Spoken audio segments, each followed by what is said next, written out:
Happening now, the chief's statement on police department expansion sparks Hatch Act concerns. And Go-To Meals, a fresh, customized meal solution. Plus, New York bans corporal punishment in all schools, protecting students statewide. Live and on demand, this is WNY News Now. Thank you for joining us at West New York News Now. I'm Lee Kane Jr. Those stories and more are coming up, but first, Shauna M. Engel, 38, residing on Chautauqua Road in Fredonia, New York 14063, has been charged with criminal possession of stolen property in the 4th degree. The charges stem from an investigation conducted by the Chautauqua County Sheriff's Office Criminal Investigation Division. The investigation alleges that Engel was in possession of stolen property believed to be linked to a burglary that took place in the town of Hanover. Following this discovery, on October 26, 2023, Shauna Engel was served with an appearance ticket. She is expected to appear in the town of Pomfret Court at a later date to address the charges. The case involves 3 additional subjects who have not been identified by name in the provided information. They are associated with various addresses, charges, and court jurisdictions. Well, in other news, Chautauqua County law enforcement officials acted swiftly on October 26, 2023, after receiving a complaint about an altercation that had transpired earlier in the week. The incident, which allegedly involved harassment and child endangerment, led deputies to the Hanover substation. Upon arriving at the scene, deputies conducted a thorough investigation and identified the suspect as 24-year-old Taylin A. Baker. Baker is accused of subjecting the victim to unwanted physical contact and additionally placing a child in a potentially dangerous situation. Taylin A. Baker was taken into custody without any reported incidents. He was subsequently transported to the Chautauqua County Jail, where he awaits centralized arraignment. Well, in other news, in Derby, New York, on the evening of October 24, 2023, Chautauqua County Sheriff's deputies were alerted to a potential intoxicated driver at a local Burger King. The suspect vehicle had been witnessed leaving the establishment's parking lot without using a turning signal and merging onto Route 5 and 20, posing a danger to other motorists. Subsequently, law enforcement conducted a traffic stop during which they identified the driver as 39-year-old Jenny L. Bish, a resident of Derby. An investigation revealed that Ms. Bish was operating the vehicle under the influence of alcohol with a blood alcohol concentration, BAC level, exceeding 0.18%. Following the discovery, Jenny L. Bish was taken into custody by authorities. She was later released with tickets, pending an appearance in the town of Hanover Court at a later date to face the charges against her. These charges include aggravated DWI with a BAC exceeding 0.18%, standard DWI, and improper or no signal usage while driving. Well, in other news, Erie County District Attorney John J. Flynn disclosed that Brandon D. Hurst, age 28, of Buffalo, was sentenced on October 25, 2023. Erie County Court Judge James Bargnesi presided over the case, delivering a verdict of 3 years in prison, coupled with 18 months of post-release supervision. The incident dates back to November 25, 2022, around 11 a.m., when Hurst allegedly assaulted William B. Willie Henley, 57, within the lobby of a Broadway apartment building located in Buffalo. The assault occurred with the intent to inflict serious physical harm. The altercation was the result of an ongoing dispute regarding a burglary that had transpired in Hurst's apartment the previous day. Notably, Henley did not report the assault to the police. Approximately 12 hours later on the same day, a resident of the same apartment building on the 900 block of Broadway dialed 911 to report an attempted burglary at her apartment. Before law enforcement arrived, it was revealed that a second altercation took place within Henley's apartment.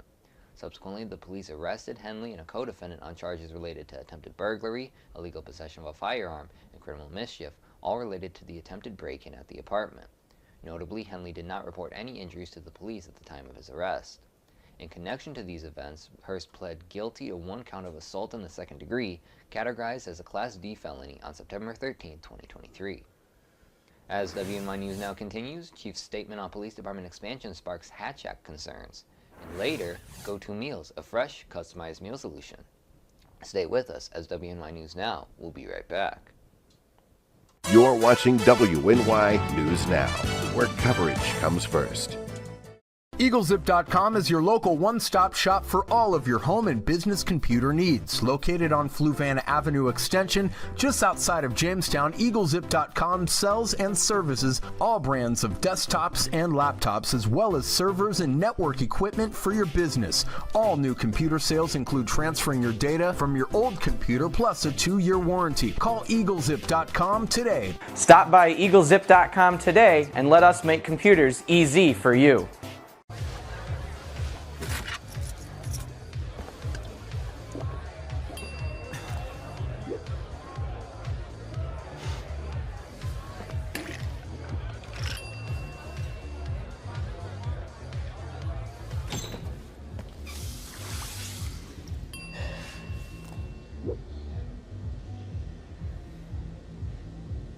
you need to do something to feel okay to drive, you're not okay to drive. Don't drive buzzed. You are loved. You are valued. You are resilient.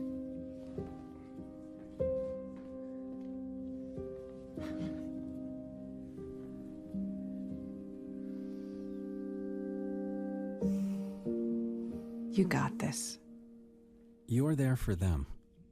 We're here for you. Find free care guides at aarp.org/caregiving. You're watching WNY News Now, where coverage comes first. Ellicott Police Chief William L. Aubenmeis Jr.'s recent statement on the expansion of the police department while carrying out official duties has ignited concerns over potential violations of the Hatch Act, a federal law that restricts certain political activities of government employees. In his statement, Chief Aubenmeis expressed enthusiasm about the town board's decision to add 2 more full-time police officer positions and actively seek qualified candidates. He also mentioned the department's openness to considering lateral transfers and its continuous search for part-time police officers to strengthen the force.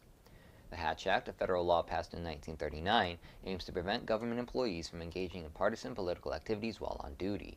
Although its scope primarily covers federal employees, it can have implications at the state and local levels as well, particularly when public officials make political statements while conducting official business in their official capacities. The potential concern in Chief Aubenmeis' statement arises from the allegations that he made these remarks while wearing his police uniform and during the execution of his official duties. While expressing gratitude to Town Supervisor Janet Bowman and the board members for their support, the chief also commended their collaboration in the development of the tentative 2024 police services budget, which includes the allocation of 2 additional police patrolman positions. The Hatch Act's application can be complex, and determining violations often depend on specific factors and interpretations. Generally, it prohibits government employees from engaging in political activities such as running for public office, fundraising for political campaigns, or using their official authority to influence elections. Importantly, the Act also restricts government employees from engaging in partisan political activity while on duty or in their official capacity. In this case, Chief Aubenmeis' statement, while not overtly partisan, could be seen as political in nature as it addresses decisions and policies related to the police department that may have political implications, such as budget allocation and staffing decisions. Moreover, the statement was made during the performance of his official duties, and he expressed appreciation for the support of specific public officials. It is important to note that the Hatch Act does not automatically lead to punitive actions. Instead, it serves as a legal framework for addressing potential violations. Consequences for violations can range from disciplinary actions within the employing agency to removal from public office. However, the ultimate determination of a violation and its consequences would depend on the Office of Special Counsel, the federal agency responsible for enforcing the Hatch Act. As of now, it remains to be seen whether Chief Aubenmeis' statement will be investigated for potential Hatch Act violations. The concern primarily centers around the intersection of official duties and political expressions, and it underscores the need for government employees to be cautious when making public statements in their official capacities. The Ellicott Police Department's expansion, as announced by Chief Aubenmeis, has been welcomed by the community, and the addition of new officers is viewed as a measure to enhance public safety. However, the Hatch Act concerns surrounding the chief's statement highlight the importance of government employees remaining mindful of the law's restrictions when discussing political matters while in uniform and executing official duties. Well, in other news, in a bid to offer a unique dining experience to the community, Go-To Meals has been serving up prepackaged fresh meals since its establishment in 2018 in Olean. The business still maintains its Olean location at 801 West State Street, alongside its recent expansion to the Jamestown area in 2021. The distinguishing feature of Go-To Meals is its commitment to freshness. All their meals are prepared fresh, never frozen, and are designed to be microwave ready. This approach ensures that customers receive high-quality, convenient meals without the hassle of cooking from scratch. The real magic of Go-To Meals lies in its ability to cater to individual dietary preferences. Some people may require extra protein and lower carbohydrates, while others may have gluten or dairy allergies. Go-To Meals recognizes these diverse needs and offers a range of options that can be entirely customized to suit specific dietary requirements. We have pre-order service where you can customize to your specific needs. We can do more protein, more vegetables, or you can do less carbs, stuff like that. The meals start at $7.99 each. Like I said, all made fresh and healthy, all microwave ready, never frozen, and yeah. While their menus change weekly, customers can pre-order these pre-portioned meals, ensuring that they always get the food that suits their preferences. The operating hours for Go-To Meals are convenient for working individuals and families. In Olean, they are open on Tuesday through Thursday from 9 a.m. to 6:30 p.m., on Friday from 9 a.m. to 1:30 p.m., and on Sunday from 4 p.m. to 6 p.m. Meanwhile, the West Ellicott location operates from Monday to Thursday from 6:30 a.m. to 6:30 p.m. and on Friday from 8:30 a.m. to 2 p.m. For those wondering about pricing, the good news is that it's affordable. Meals start at just $7.99 for a single meal. Additionally, both locations offer a generous 15-mile delivery radius with a minimum order of 5 meals. The variety in their menu is impressive, ranging from delectable options like Thai peanut chicken to comforting classics like traditional spaghetti. If you're a breakfast lover, they have you covered with choices like the Go-To Sandy, an English muffin with turkey sausage, eggs and cheese, and the sweet snickerdoodle. Go Bites, my bad. During our visit, John Braithwaite, the general manager, took a moment to express gratitude to the community. He emphasized the power of word of mouth as the greatest advertising tool and the ultimate compliment that one can give to a business. He encouraged the community to continue its support, allowing Go-To Meals to further establish its roots in Western New York.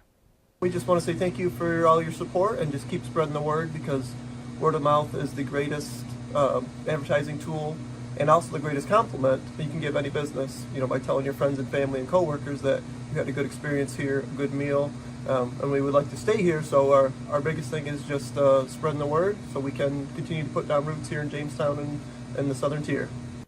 In addition to their fresh meals, Go-To Meals also offers a variety of health-focused products. Their selection includes protein shakes, powders, energy bars, drinks, and more, making it a one-stop shop for individuals looking to maintain a healthy lifestyle. We have, of course, shirts and hats and sweatshirts, stuff like that. We offer premium protein powders, energy drinks, protein bars, and different kinds of supplements like that. For those interested in placing orders, it's easy to do so online at gotomealsllc.com. Customers can make their selections and place their orders with a convenient Wednesday 8 p.m. cutoff time for next week's delivery or pickup for customized orders. As Go-To Meals continues to expand and serve the Western New York community with fresh, customizable meal solutions, it's clear that they are not just a restaurant, but a valuable resource for those seeking convenience, health, and variety in their daily meals.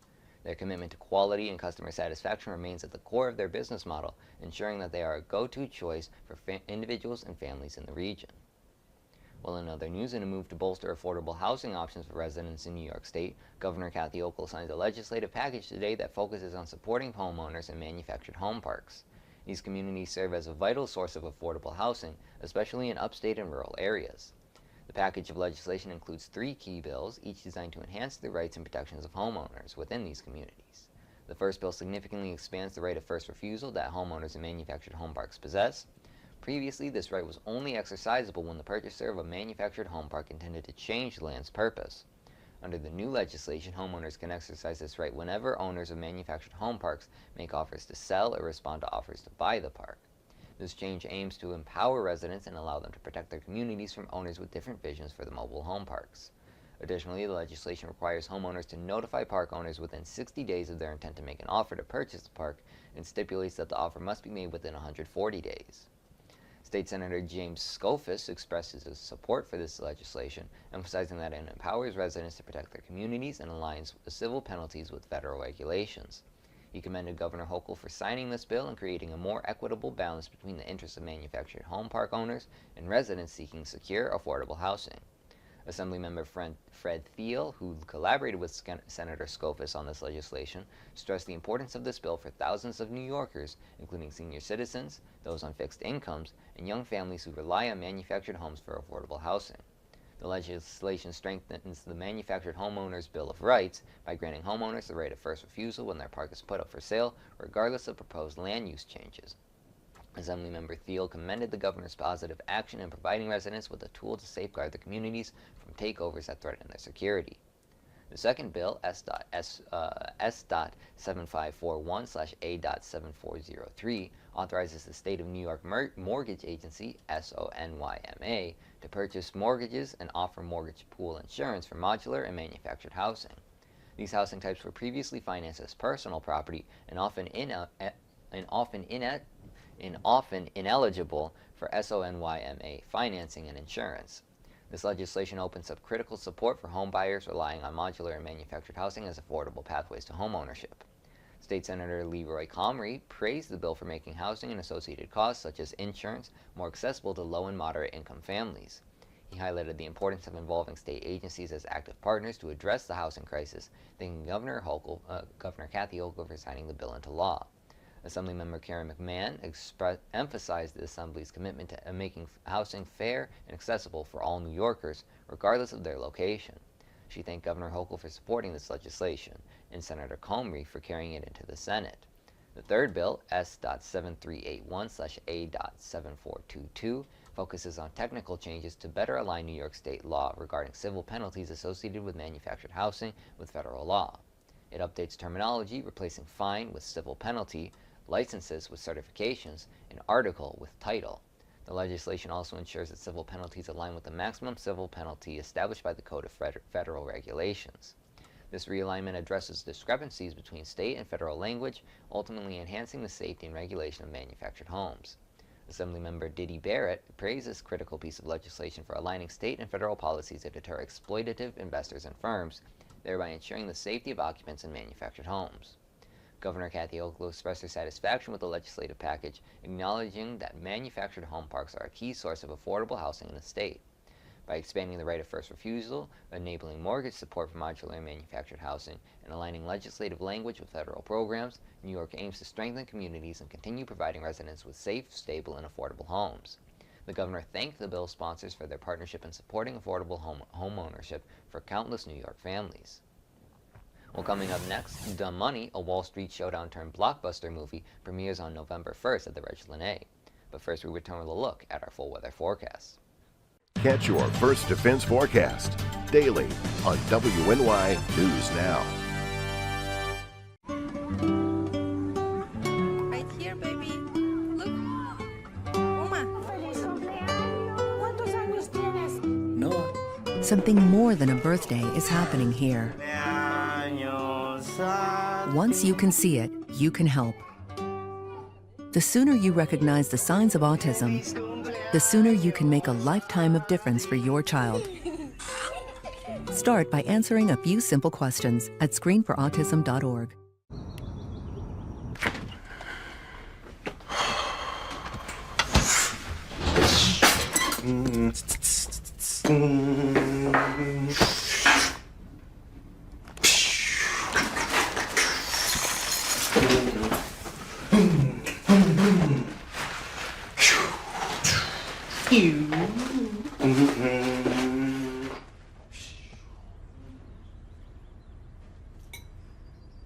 When I was in foster care, I never knew when I would have to move, so I always had my suitcase ready to go. Then one day, I was adopted. My new parents opened their hearts and home to me. My parents cook my favorite breakfast for me every morning. My parents take me on trips I never thought I would go on. They gave me a home and an even better reason to use that suitcase.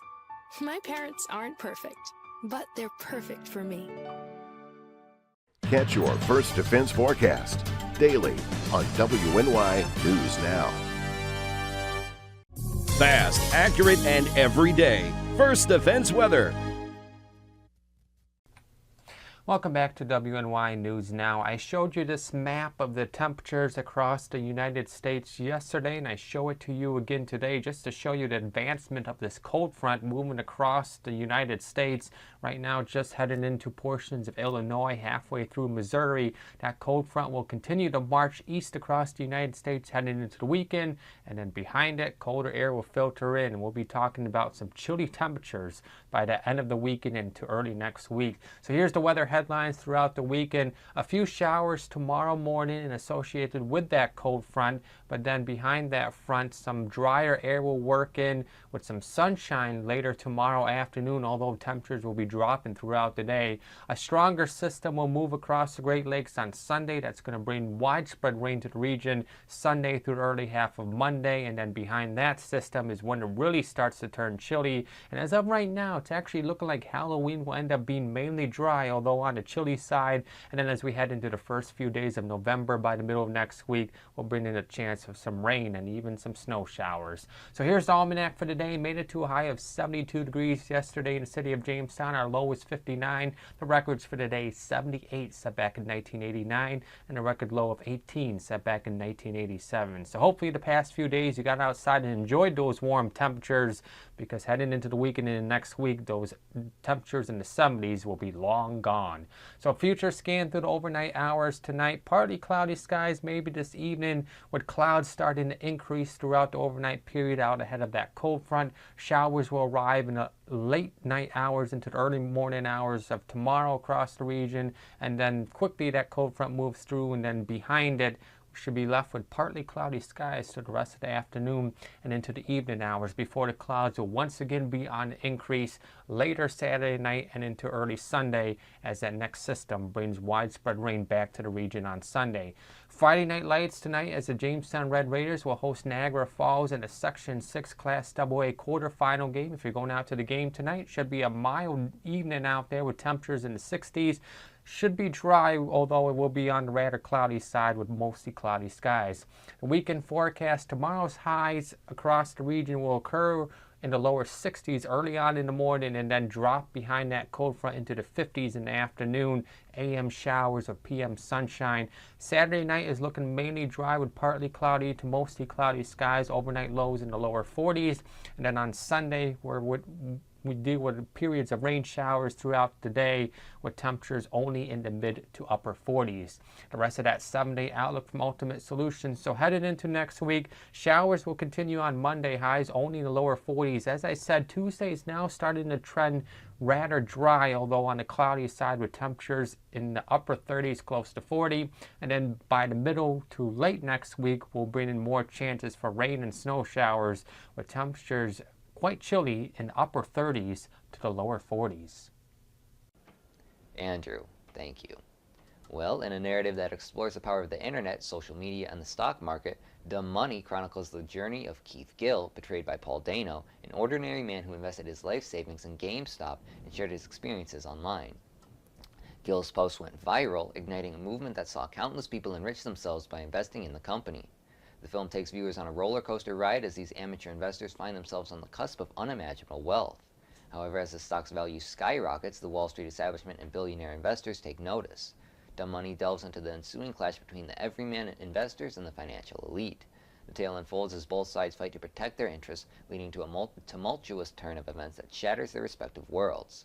The Regina, a local cinema, is set to host the premiere of Dumb Money, kicking off its screening schedule on November 1st at 7 p.m. For those eager to catch this gripping narrative, tickets are reasonably priced at $7 for regular movies and $6 for family-friendly films. An additional $1 theater restoration fee is applied to all ticket purchases.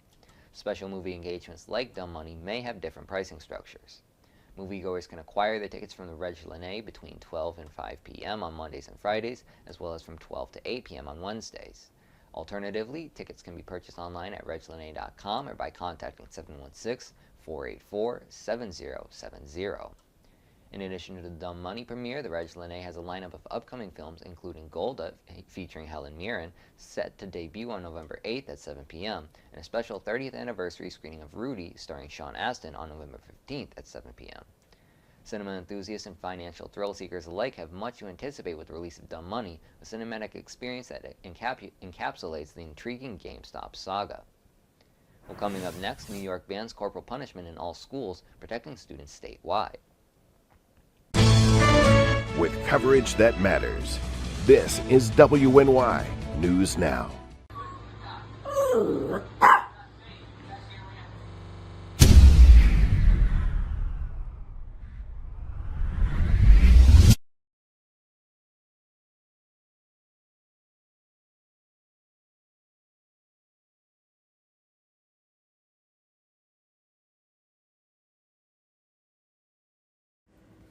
If you want to speak truth to the masses, make it funny for the classes.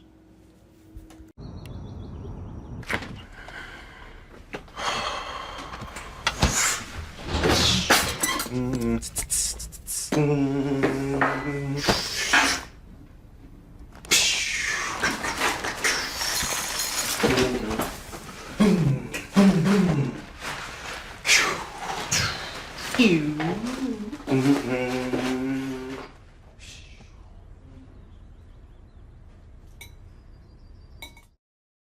everyone. Al Roker here. As a guy with his own catchphrase, I appreciate that Smokey's only said, "Only you can prevent wildfires." But I'm filling in because there's a lot more to report.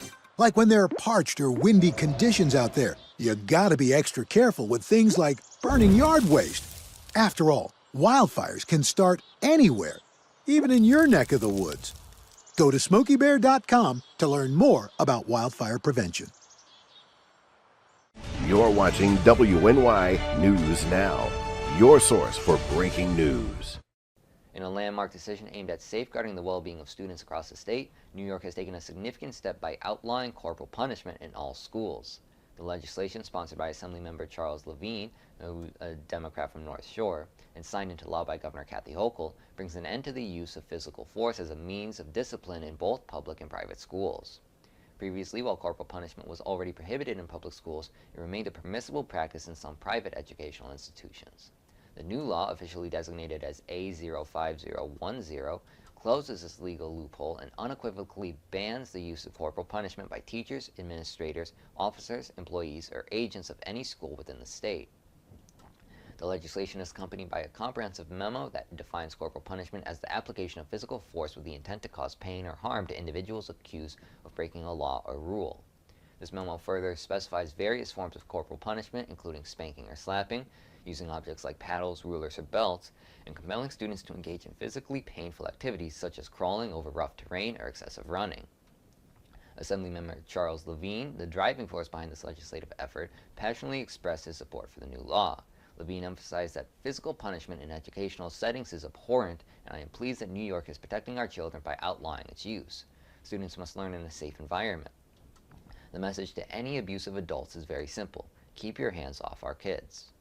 The ban on corporal punishment underscores a broader commitment to promoting a safe and nurturing educational environment for all students, irrespective of the type of school they attend.